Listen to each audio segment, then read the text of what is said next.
بسم اللہ الرحمن الرحیم. ناظرین آپ دیکھ رہے ہیں بیلاگ. میں ہوں آپ کا میزبان ڈاکٹر عرفان. آج کا پروگرام بڑا امپورٹنٹ ہے جس میں ہم دو بیسک چیزیں ڈسکس کریں گے. ایک تو موجودہ ملک کی معیشت کیا ہے, اکانومی کیوں روز بروز گرتی جا رہی ہے, جبکہ موجودہ حکومت جو میاں شہباز شریف صاحب اس وقت وزیر اعظم ہیں اور ان کا یہ دعویٰ تھا جب اپوزیشن میں تھے, ان کے ساتھ جتنے اتحادی ہیں سب کہہ رہے تھے کہ عمران خان کی وجہ سے ملک کی جو اکانومی ہے وہ گر رہی ہے. لیکن اب جو حالات ہم دیکھ رہے ہیں کہ ڈالر مزید مہنگا ہوتا جا رہا ہے, روپے کی قدر میں مزید کمی آتی جا رہی ہے, اور اسی طرح ہمارے جو سٹاک مارکیٹس میں دیگر جتنی بھی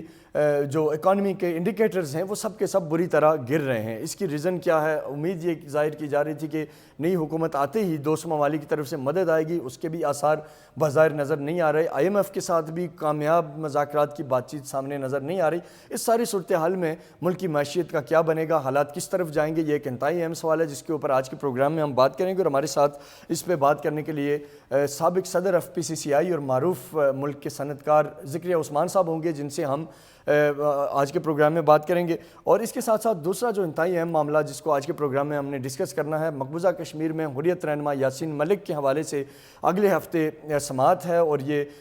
پریڈکشن ظاہر کی جا رہی ہے کہ ہندوستان ایک دفعہ پھر یاسین ملک پہ افضل گرو اور مقبول بٹ شہید کی طرح ان کے اوپر بھی جو جعلی مقدمات بنائے گئے ہیں ان جعلی مقدمات کی آڑ میں کوئی ایسا بڑا فیصلہ کرنے جا رہا ہے جو کشمیری قوم کے اوپر جو زخم ہیں ان پہ نمک پاشی کے مترادف ہوگا. اور مقبوضہ جموں کشمیر میں جو پولیٹیکل نان وائلنٹ موومنٹ کے آثار موجود تھے, جس طرف یاسین ملک اپنے لوگوں کو لے کے جانا چاہتے تھے کہ ایک پرامن طریقے سے مسئلہ کشمیر کے حل کیا جائے, اقوام متحدہ کی ریزولوشن کے مطابق رائٹ ٹو سیلف ڈٹرمنیشن کا مطالبہ کیا جائے, شاید حالات ہندوستان اس رخ سے موڑنا چاہتا ہے اور حالات کو پھر سے 80 اور 91 جیسے حالات کی طرف دھکیلنا چاہتا ہے. بہرحال اس کے اوپر بھی بات کریں گے. اور تیسری چیز انٹرو میں آپ کے ساتھ ڈسکس کر کے پھر ہم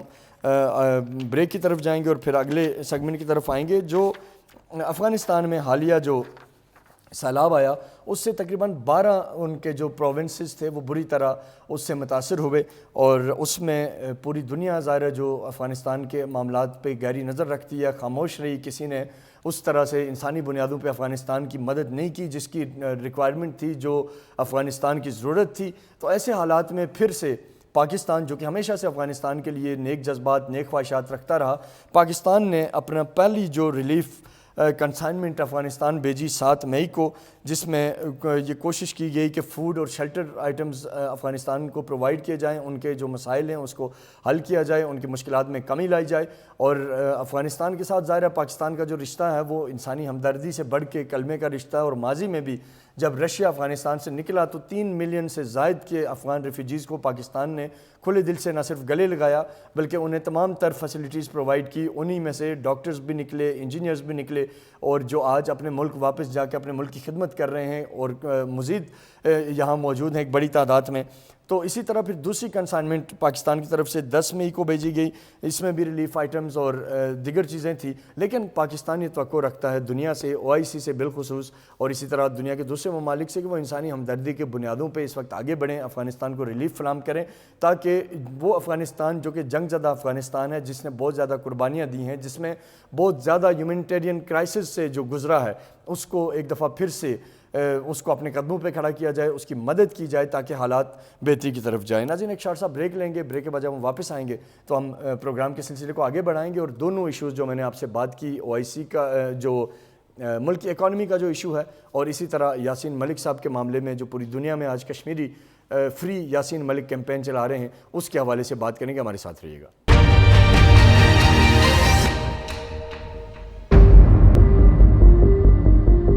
ویلکم بیک ناظرین. ہم نے جیسے کہ انٹرو میں بات کی کہ ملک کی معیشت بری طرح سے گر رہی ہے. جو نئی حکومت کا یہ دعویٰ تھا کہ عمران خان نے ملک میں مہنگائی کی ہے اور ملک میں جو مسائل ہیں اس کے ذمہ دار عمران خان ہیں, لیکن ہم یہ دیکھ رہے ہیں کہ جب سے شہباز شریف صاحب اقتدار میں آئے ہیں چیزیں بہتر ہونے کے بجائے خرابی کی طرف جا رہی ہیں. وہ چاہے سٹاک ایکسچینج کا معاملہ ہے,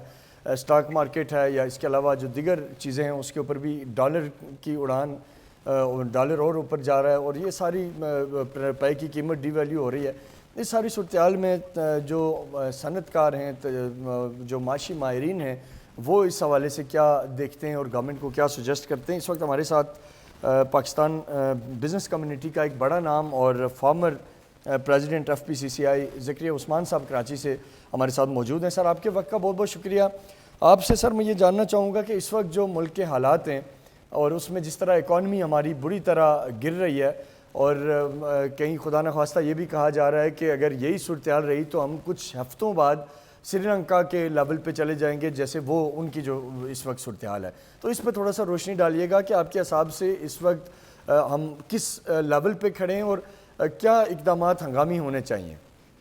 دیکھیں، پہلی بات تو یہ ہے کہ سری لنکا کے پاکستان کو خاتم نہیں کر سکتے آپ. اس کی وجہ یہ ہے کہ سری لنکا کے پاس فیلزم کے اوپر وہ کھڑے تھے اور کووڈ ان کو لے ڈوبا. جی ان کے پاس کوئی انڈسٹریل سیٹ اپ نہیں تھے. ایک چھافنا میں تھوڑا بہت لگا ہے اور خریدنی ہے اور دوسری مقامات انہوں نے بتایا ان کے لیے انسینٹیو پیدا کیا تھا تو وہ تو خیر ان کے ساتھ بیٹھے رہے. اب رہ گیا پاکستان کی بات. پاکستان کا پرابلم یہ ہے کہ پاکستان میں اللہ کا کرم ہے کہ 4 سیٹ پاکستان ہے. لیکن میں ایسی بات نہیں کر رہا، میں ویسے ہی شیئر کرتا رہا ہوں کہ پاکستان میں جو ریٹ آف انٹرسٹ جو اچانک گرا دیتے ہیں اور اچانک بڑھا دیتے ہیں اور پولیٹیکل سیٹلمنٹ نہیں ہو رہی اور پولیٹیکلی اتنا لوگوں میں خوف ہے. ایسا نہیں ہے کہ پاکستان خدا نہ خاصا جو ہے اس میں کچھ نہیں رہا. پاکستان انڈسٹریلائز کنٹری ہے اور پاکستان میں جو ہے وہ گورنمنٹ کی پالیسی کنٹینیوشن کیونکہ نہیں رہتی اس لیے لوگوں کو پڑ جاتے ہیں، لوگوں کو کانفیڈینس ہو جاتا ہے اور پیپر ہمیشہ کانفیڈینس پہ چلتا ہے. تو یہاں پر یہ ایشو ہو گیا کہ یہاں پر یہ جو ریٹ آف انٹرسٹ کو انفلیشن سے ہوتے ہیں فیصد ہوتے ہیں سب بتا پاتے ہیں. ملک میں پیغام ہوتا ہے جب پیغام ہوتا ہے اور ملک کا خوف نہیں ہوتا تو معیشت آگے بڑھتی ہے. سوال یہ پیدا ہوتا ہے کہ پچھلی بات گورنمنٹ کا بات کر رہے ہیں تو ایک مہینے گورنمنٹ تو معاملہ دیکھنے میں ہی وقت لگ جاتا ہے. معیشت کو پسند نہیں ہے کہ آپ کو باتیں بگڑ جائیں. یہ ٹھیک ہے کہ یہ لوگ سارے ہمارے آزمائے ہوا ہے، لیکن یہ بھی ایسا ہوتا ہے کہ اس کے زمانے میں ڈالر کو انہوں نے اب چپ بھی رکھا بیٹھ رکھا، اس سے عوام کو کوئی تعلق نہیں لیکن اس کو رکھا. تو اب سوال یہ پیدا ہوتا ہے کہ اس وقت 4 سال ہمارے گزر گئے ہیں، یہ بھی کہتے ہیں وہ چور ہے، یہ چور ہے، وہ چور ہے، غدار ہے. اور بھائی عدالتی معاملات ہے، عدالت کو چھوڑیں، آپ کام کریں. جی اور اس طرح کی جنگ کریٹ کرنے سے اور اس طرح کی خانہ جنگی کے حالات پیدا کرنے سے لوگوں میں خوف ڈالنے سے معیشت کبھی بھی ٹھیک نہیں ہو سکتی. ٹھیک رہ گیا ہمارا ایکسپورٹ کافی بڑا ہے، امپورٹ ہمارے لیے ایک بہت ہمیشہ سے رہا ہے. تب ہم WTO کا شکار ہو جاتے ہیں کہ دنیا کے ڈیولپمنٹ کے اندر مختلف چیز ڈال کر کبھی FATF میں ہمیں گرے رکھتے ہیں، کبھی مختلف چیزیں کرتے رہتے ہیں. جی اور جو G+ ہمیں ملا ہوا ہے وہ بھی اس وقت جو ہے لوگوں کو خوف ہے کہ کہیں چلا نہ جائے کیونکہ ہم ان لوگوں سے بھی جنگ کر رہے ہیں. کوئی غلامی کی بات نہیں ہے، تجارت تو ہمیں خرید کی بھی ہوتی ہے. تو وہ تو ہے کہ بھائی خراب وہ خراب. بات یہ ہے کہ دیکھیں ایک دن میں کوئی رشیا سے اور گیس تو آنے سے رہی اور باقی چیزیں باتیں کرنے سے کچھ نہیں ہوتا. اب ڈیولپمنٹ یہ ہے کہ ایک تو انڈسٹریلائزیشن کی طرف ہمیں جانا چاہیے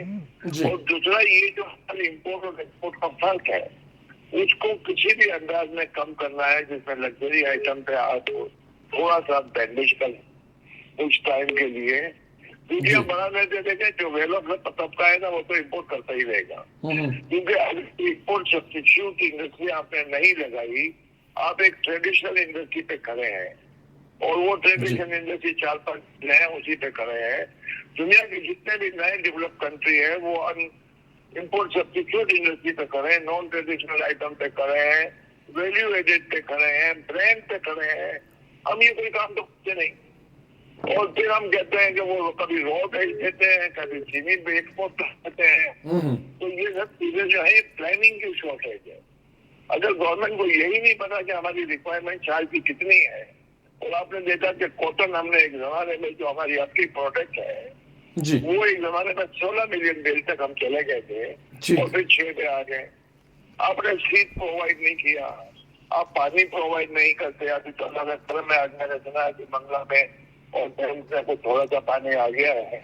لیکن یہ کہ آپ یہ سب ارینجمنٹ نہیں کریں گے تو کسان کیا کرے گا. ہم 6.5-7 سنتے تھے، میں نے تو کل سنا ہے کہ 10-15% کم ہو گیا.